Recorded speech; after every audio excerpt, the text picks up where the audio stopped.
Shooting త్వరగా అయిపోయింది అనిపించిందా? త్వరగా ఇంకా అవ్వలేదండి, ఇంకొక షెడ్యూల్ సాంగ్ పెండింగ్ ఉంది. దేవరా క్లిప్స్ రిలీజ్ అయింది, ఎలా అనిపించింది? అబ్బా మైండ్ బ్లోయింగ్ అండి. మేము అక్కడే ఉండి షూట్ చేస్తున్నాం, చూస్తూనే ఉన్నాం అంతా మూవీ, కానీ మేము వెళ్ళి మానిటర్లో చూసుకోలేదు ఇంతవరకు, ఒక్క క్లిప్ కూడా చూసుకోలేదు. చూసేసరికి అయ్యో బాబోయ్ అసలు కెమెరా వర్క్ ఏంటి, అసలు సార్ లుక్ ఏంటి, మేము చూసిన దాన్ని బట్టి అయితే movie is going to rock అండి. అంతే, ఇంకా మాటలు లేవు. ఆల్రెడీ హై ఎక్స్పెక్టేషన్స్ ఉన్నాయి దేవరా మూవీ మీద, అది కంపల్సరీ రీచ్ అవుతుంది అని నమ్ముతున్నాను. అండ్ ఐఎమ్ సో హ్యాపీ అండి to be part of Devara movie. NTR గారితో చేయడం ఎలా అనిపిస్తుంది?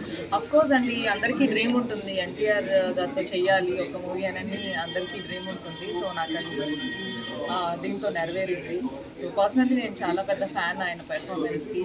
సో ఆబ్వియస్లీ నాకు ఆయన చూడడమే సరిపోతుంది. మా ఆర్టిస్టులందరికీ ఆయన సెట్లో ఉన్నారంటే ఏదో ఒకటి నేర్చుకోవాలి. సార్ నడిచిన ఒక అడుగు ముందుకేసినా కూడా మేము అందరూ అలా చూస్తూ ఉంటాం అనమాట. సో ఐఎమ్ సో హ్యాపీ అండి to be part of this. అవును, జాన్వీ కపూర్ చూసి ఇంకా స్టార్డమ్ ఉంటుంది ఆబ్వియస్లీ, ఇంకొక రేంజ్లో మెయింటైన్ చేస్తూ ఉంటారని అనుకున్నాం, కానీ she's very down to earth. And తనైతే ఎంతసేపు బెటర్ ఇవ్వాలి, షార్ట్ ఇంకా బెటర్ ఇవ్వచ్చు అన్న తాపత్రయం చాలా చాలా ఎక్కువ తనకి. ఒకవేళ టేక్ ఓకే అన్నా కానీ నేను ఇంకా చేస్తా అనే మెంటాలిటీ అనమాట తనది. చాలా inspiring. So yeah, I'm blessed. Thank you. ఇవే అండి ఇంకా జరుగుతున్నాయి, దేవరా అండ్ ఎన్బీకే 109 ఇంకా జరుగుతున్నాయి. నా పాయింట్ ఆఫ్ వ్యూలో చూస్తే నా రోల్ క్లైమాక్స్లో ఉంది. So yeah, that's it.